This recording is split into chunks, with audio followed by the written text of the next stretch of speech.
Sekarang kita orang dah sampai tempat mereka buat plov. So inilah tempat dia. Ini nama dia Besh Kozon. Okay, so wow, besarnya.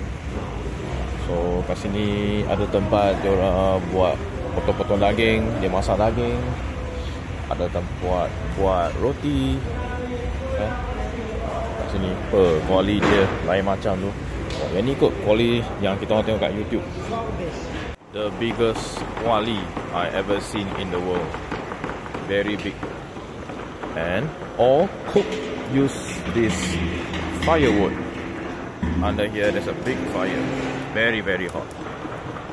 And it looks like it almost done. Time to eat plov. Inilah tempat makan dia. So tadi kat luar tu untuk take away. Jadi kat sini kan tempat dia, mungkin nanti datang ambil order kot. Mungkin cara dia macam kat kedai mamak kat Malaysia lah kan. So inilah plov. Dia ada telur puyuh, daging kambing. Ini saya tak tahu apa benda ni, tapi yang ni saya pasti ini daging kuda. Okay, jom kita makan. Okay, so this is plov. We eat the plov and try the taste. Well, just heavy, but good. Okay, not too bad. But I'm more curious. Lebih mencurigakan daging kuda ni.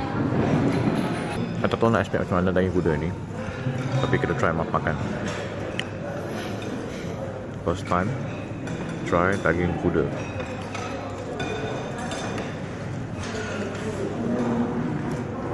Tak tahu macam mana I nak explain daging kuda ni, tapi rasa dia boleh lah, boleh makan lah. Tapi rasa dia lebih kepada daging lembu kot. Taste dia clean. Boleh tahan, sedap ni daging kuda ni. Okay, dah makan habis. So kita minum jap teh. Lepas tu kita dah boleh pergi hotel check out lah. Yeah, not bad. So kalau kau datang Uzbekistan, kenalah makan plov.